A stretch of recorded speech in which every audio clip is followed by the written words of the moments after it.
हिमालय की ऊंचाइयों पर दुनिया की नज़रों से काफी दूर एक टकराव धीरे धीरे पनप रहा है। एक ऐसा टकराव जो पूरे इलाके का भविष्य तय कर सकता है। और इस कहानी के केंद्र में है एक छोटा सा शांत देश भूटान। एक ऐसा देश जो अपने दो बेहद ताकतवर पड़ोसियों भारत और चीन के बीच में फंस गया है। अब देखिए, भूटान कोई आम देश नहीं है। इसकी बात ही अलग है। ये एक ऐसा देश है जो लंबे समय तक दुनिया से कट कर रहा है और आज भी अपनी कामयाबी को पैसों या जीडीपी से नहीं बल्कि एक बहुत ही अनोखी चीज से मापता है, और वो है ग्रॉस नेशनल हैप्पीनेस, यानी सकल राष्ट्रीय खुशी। लेकिन इस शांति और खुशी वाली तस्वीर के पीछे एक बहुत ही चौंकाने वाला सच भी है। और वो सच ये है कि चीन आज भूटान की कुल जमीन के 12% हिस्से पर अपना हक जता रहा है। जी हाँ, पूरे 12% पर। ये कोई छोटा मोटा आंकड़ा नहीं है।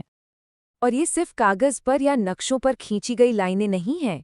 बात इससे कहीं ज्यादा आगे बढ़ चुकी है। सैटेलाइट से मिली तस्वीरें साफ दिखाती हैं कि चीन उन इलाकों में जबरदस्त कंस्ट्रक्शन कर रहा है जिन्हें भूटान अपनी जमीन मानता है।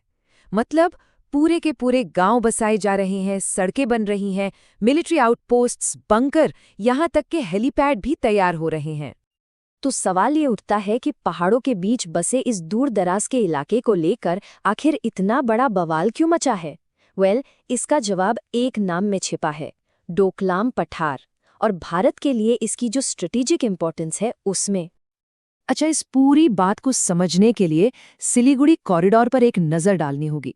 इसे चिकन नेक के नाम से भी जाना जाता है। सोचिए, ये बस एक पतली सी जमीन की पट्टी है जो भारत के नॉर्थ ईस्ट के 7 राज्यों को बाकी देश से जोड़ती है। और इसकी लोकेशन ही इसे इतना नाजुक, इतना संवेदनशील बना देती है। तो फिर भारत के लिए सबसे बुरी स्थिति, मतलब वर्स्ट केस सिनेरियो क्या हो सकता है? असल में यहाँ दांव पर लगा क्या है? देखिए, भारत का सबसे बड़ा डर ये है कि अगर चीन ने डोकलाम पठार पर अपना कंट्रोल कर लिया तो उसकी तोपें और मिसाइलें सीधे चिकन नेक की निगरानी करेंगी। इसका मतलब ये हुआ कि किसी भी लड़ाई की हालत में चीन बहुत आसानी से भारत के पूरे नॉर्थ ईस्ट को बाकी देश से काट सकता है। ये एक बहुत बड़ी स्ट्रेटेजिक वल्नरेबिलिटी है। तो ये समझने के लिए कि आज हालात इतने पेचीदा क्यों हो गए हैं, चलिए जरा इतिहास में चलते हैं और इन तीनों पड़ोसियों की कहानी को समझते हैं। इस पूरे विवाद की जड़ें दशकों पुरानी हैं। कहानी की शुरुआत होती है 1939 से, जब माओ जेडोंग ने भूटान को तिब्बत की 5 उंगलियों में से एक बताया था। फिर आया 1949, जब भारत और भूटान के बीच दोस्ती की एक अहम संधि हुई। लेकिन ठीक 10 साल बाद 1959 में चीन ने कुछ ऐसे नक्शे जारी किए जिनमें भूटान का बड़ा हिस्सा चीन में दिखाया गया। और इसी बढ़ते तनाव के बीच आखिरकार 1984 में जाकर चीन और भूटान के बीच सीधी बातचीत का दौर शुरू हुआ। यहाँ पर ये तिब्बत की 5 उंगलियों वाली बात समझना बहुत ज़रूरी है। ये चीन की एक पुरानी सोच है। इसके मुताबिक तिब्बत चीन के दाहिने हाथ की हथेली है और लद्दाख, नेपाल, सिक्किम, भूटान और अरुणाचल प्रदेश, ये 5 उसकी उंगलियां हैं जिन्हें आज़ाद कराना है। इसी सोच से चीन के दावे निकलते हैं। अब आते हैं उस पल पर जब ये ठंडा पड़ा विवाद अचानक गर्मा गया। बात है 2017 की, जब डोकलाम में भारत और चीन की सेनाएं आमने सामने आ गई। तो हुआ ये कि 16 जून को चीन की सेना ने उस विवादित पठार पर सड़क चौड़ी करनी शुरू कर दी। जवाब में ठीक 2 दिन बाद 18 जून को भारतीय सैनिक भूटान की जमीन पर पहुंचे और उन्होंने कंस्ट्रक्शन को जबरदस्ती रुकवा दिया। इसके बाद जो हुआ वो था 72 दिनों तक चला एक बेहद तनावपूर्ण स्टैंड ऑफ, जहां दोनों देशों के सैनिक आंखों में आंखें डाले खड़े रहे। आखिरकार डिप्लोमेसी के बाद दोनों पक्ष पीछे हटने को राजी हुए। उस वक्त तो लगा कि चलो संकट टल गया, लेकिन असल में कंस्ट्रक्शन रुका नहीं था।